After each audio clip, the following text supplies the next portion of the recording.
Okay, are you good? Okay, I'm just gonna do like the intro and like one segment before the interview, so just try not to like move around or like cough or make noise or anything. Okay. Okay, here we go. People are suffering. People are dying. Entire ecosystems are collapsing. We are in the beginning of a mass extinction. All you can talk about is money and fairy tales of eternal economic growth. How dare you? She's a true icon. That was Greta Thunberg, and this is The Next Greta Thunberg, a podcast. I'm your host, Natalie Wallace.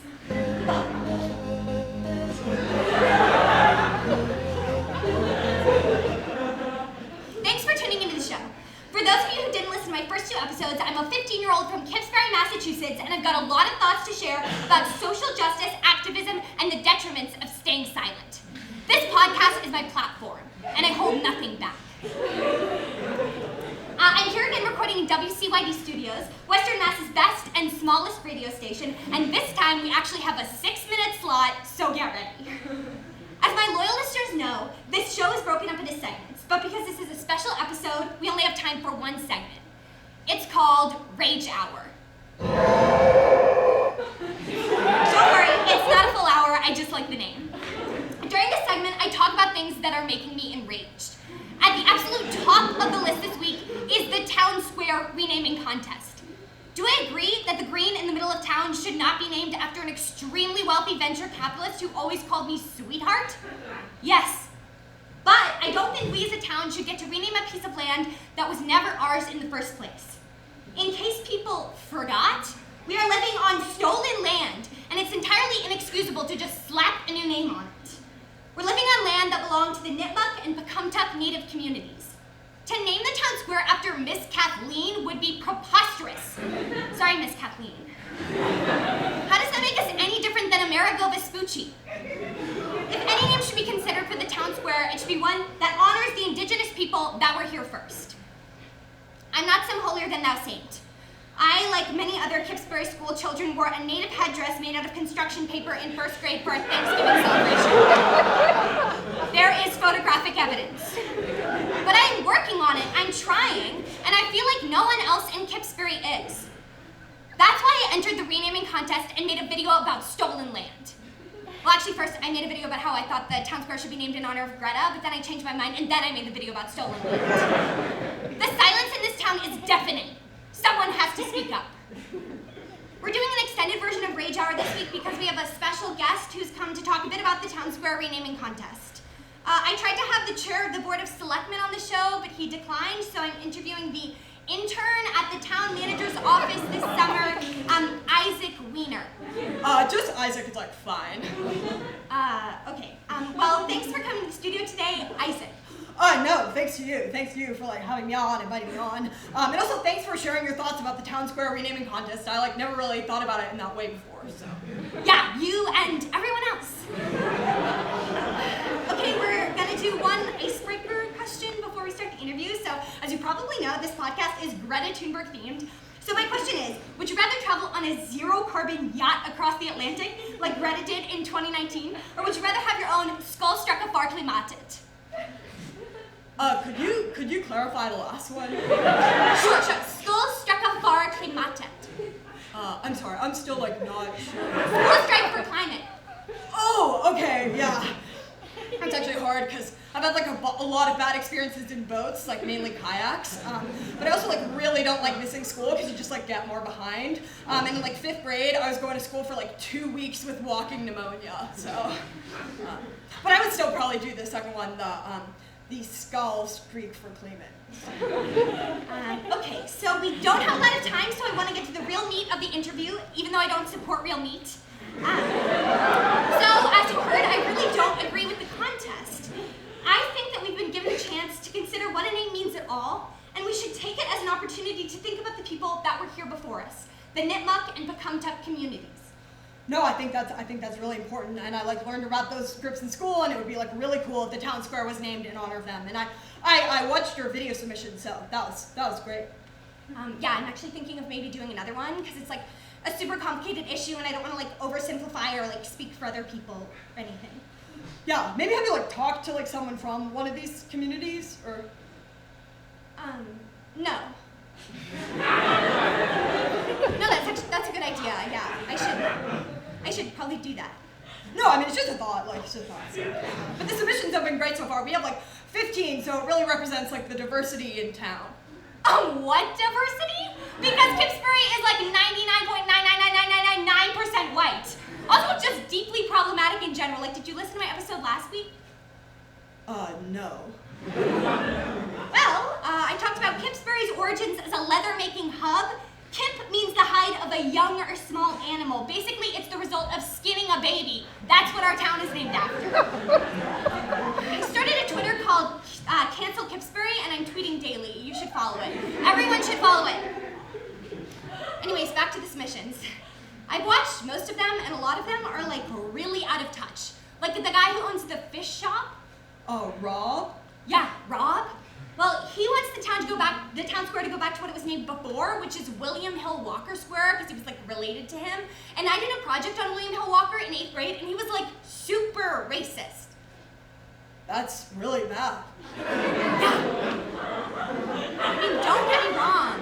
I'm glad it's not Zagiatori Square anymore. Mr. Zagiatori came to a lot of our career days in middle school, and he always dodged my questions about wealth redistribution. Oh, we are really running out of time, so thank you, Isaac, for coming on the show. Thanks to you. Yeah, thank you to you for like having me on. So I really appreciate it. Okay, I'm really running out of time. But I want to quickly plug the tampon and pad drive that I'm organizing for menstruating people in need in Kipsbury, Chesterfield, and Cummington. I have set up a donation bin at the town hall. Please make sure the products are in good condition and do not donate anything soiled. I'm looking at you, Trisha Freeman. I know it was you who did that last year. Anyways, please donate. And also make sure to tune in next week when I debrief the town hall meeting this Thursday where the town square renaming contest winner will be announced. See you next week.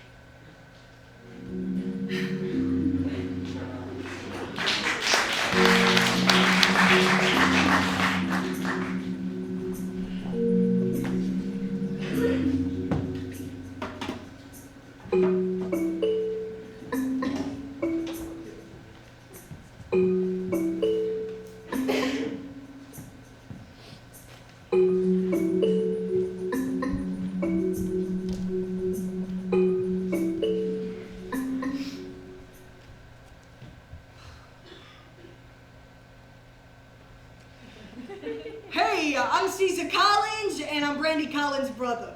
And I heard about this town square submissions thing from her, and I wanted to throw my hat in the ring. I am not a resident of Kipsbury, but I've been there a lot of times. Fantastic mini golfing. And you know, I thought as Brandy's brother, I got a right to give my 2 cents. So, she told me explicitly not to do this, but sorry, B. Standing up for you is just what I do. I never liked that guy Zagiatori, you know, from the beginning. I didn't like him. He always had this sneer on his face, you know, just like he loved himself, and you just wanted to wipe it off or punch him, which I never did, and I regret. Hey, Sergio! Get off of it! Do not look at me like that. Your mother told you to stop swinging from the countertops. Go do something else. I mean, everything about Zagiatori was off. He smelled like toaster pastries. I don't know who makes a cologne like that, but swear to God, it was a sickeningly sweet strawberry smell. Maybe it was a detergent. I don't know. But I can't eat a Pop-Tart anymore without thinking of that asshole. So, as an F.U. to Zagiatori, I thought of my own town square name. It's Tagliatelle Square. It's a joke. And I think it's hilarious. And I mean, no disrespect to the town, but people gotta take things less seriously. I mean, besides, there's not much of a difference between Tagliatelle Square and Zagiatori Square, so it wouldn't mean that much of a transition, you know. And that rich bastard wouldn't have a plaque in his honor. Sergio, are you playing with the blender again?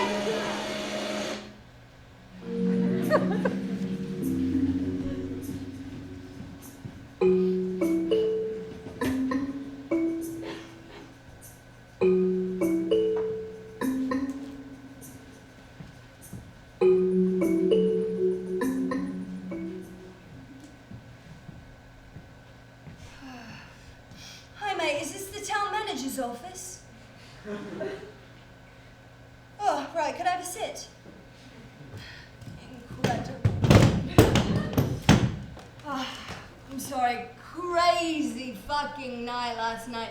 Was in Boston, met an au pair from Lisbon who was on a night off. Bloody beautiful. Anyways, are you the town manager? Wow, man, you speak really fast. It's like going around and above, but not really in. Huh? I was gonna say, you look quite young to manage anything. How old are you, 16? Oh, 19, bit off. 19, that's a good age, huh? That's the age I got my first STI. Is it? Yeah, it is. Careful, they'll sneak up on you. Or into you, I guess. Right, so you are the intern. Huh? You look a bit like that kid from Jimmy Neutron, his best friend, something like your mouth. Right, well, I've come to this fucking town, well, really back home, I grew up here, to inquire about this whole town square business. I heard the board approved its renaming, and I would like to put a pause on that. Yes, I would like to halt that process. Shit, man, that's right. I have completely forgotten to explain who I am. God, my brain is just a scramble. I'm only thinking about that au pair. Right, I am the late James G. Zagiatore's son. I am Jack.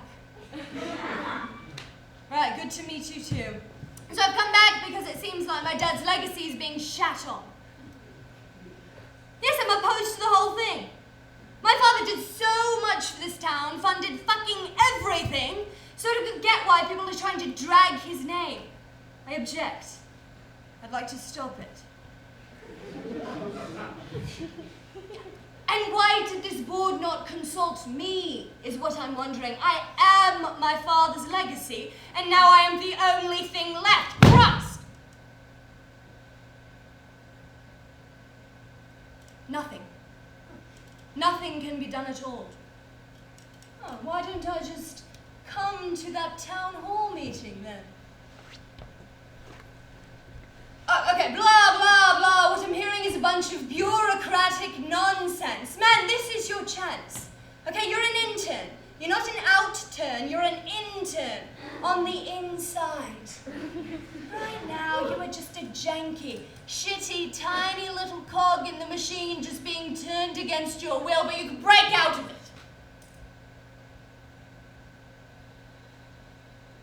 All right, man. I guess some are just content to be cogs. Guess I've just always considered myself a runaway. Well, I grew up here, but I hated home, especially after Mum and Dad got divorced, and when I was 15, I just ran away, you know? I packed some shit into a backpack, and I caught the first plane to London, and I just stayed. UK's my home now. I fucking love it. And I love what I do. I'm a musician. I've got my own group. It's called Lost in Lost. Like Lost and Found, but Lost in Lost. Yeah, but I just said, screw the system. You know, and I moved into this tiny fucking apartment in Hackney Wick in East London. And I live there with 6 other guys, and it's just a complete free-for-all. You know, people are in and out. It's completely communal. Our only rule is leave a trace. It's the opposite of leave no trace, leave a trace. It's all about the trace. Like Derrida said. Right, I heard Psycho Brandy is behind this whole thing. Yes, no surprise there, she was always after his money. I'd like to clarify that she's not my mother. My mother could be her mother, age-wise. I want to show her that she can't keep fucking around with my dad's legacy. Right, sure he was a fuck, but he was my dad, and now he's dead. I mean, it's all right, man. Death is death, right? Like a honeybee dies after it stings someone. Did you know that? Yeah, it fucking dies every time it gets angry. If I died every time I got angry, I would have died 1,000 deaths. That's actually quite good. Right, mate, do me a solid and stop this whole town square business. Huh? Fine, man. I guess I've just got to do it myself. Expect me at that town hall meeting tomorrow. Or I've got myself a room at the Holiday Inn and I'm not going anywhere. You might be an intern, but I am his son. And I can take psycho brandy any day. Also, it might be a good idea to try some drugs, mate. Could loosen you up. Ciao!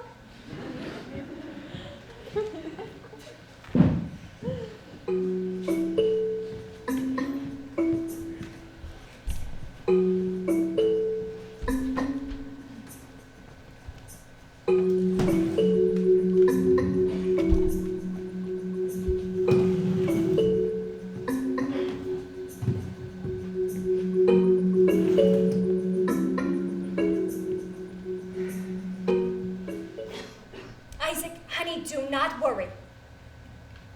We are going to get it all figured out. And it's like you said, people already voted. He can't do anything. No, hon, he's got a way of getting under people's skin, okay? But he's got no real power. He's just got greasy hair and a little pervy mustache. Okay, we are going to get it all figured out. Stay calm. Hon, I just had a customer come in, so can I call you later in the day? Okay. All right, bye. Oh, Christine, thank God. I need to do some serious shit talking. I am glad you're here. And I'm glad you're here, Gollum. Hello. Just gonna do the usual? All right, time for a haircut, buddy. Hun, you are not gonna believe it, but Jim's son is back in town. Yeah, the fake British one. No, it's completely fake. You can't get a British accent from living in London for a few years. It's like Madonna. But yes, he is back, and the reason is because he objects to the town square name change. Some random relative of Jim's must have told him about it, and he came here. You know Isaac, the boy that's been helping me with all this? He grew up here. Come on, hon. He's a gangly one. He's sort of flustered all the time. Yes, him. Well, apparently Jack came and completely ambushed him at work. You know, starts talking about how Isaac is some cog in the system and something about honeybees and all kinds of nonsense. And I know he's doing it just because he despises me. He knows I'm behind it. Oh, I never liked that kid. I guess he's not a kid anymore. He's 27 and 28, but when I met him, he was 16, and he had just been sent to boarding school. Oh, he's got some tragic tale about how he ran away after Jim and Helen got divorced, but it's a blatant lie. Oh, he was such a disaster, you know, skipping class and stealing his parents' money that they shipped him off to boarding school in the UK. Yeah. Well, I guess now he thinks he's this British rock star. Oh, he's in some horrible band. Yeah, Jim forced me to listen to some of their songs once, and they are awful. No, truly, they're awful. Oh, God, Christine, I am so worked up about this. No, and I know he can't do anything, but I'm still paranoid. Isaac said he's going to come to the town hall tomorrow. God, I am dreading it. Ugh, you're too good to me. You're right. Well, you should not keep listening to me blabber. Go get yourself a coffee and then come back. I want to hear about you. I got about 30 minutes or so with this one? Okay. Oh, that would be great. Thank you, honey. Iced, please. Cream and 2 sugars. And large. Bless you. Okay. All right, Gollum. How does a bath sound, huh?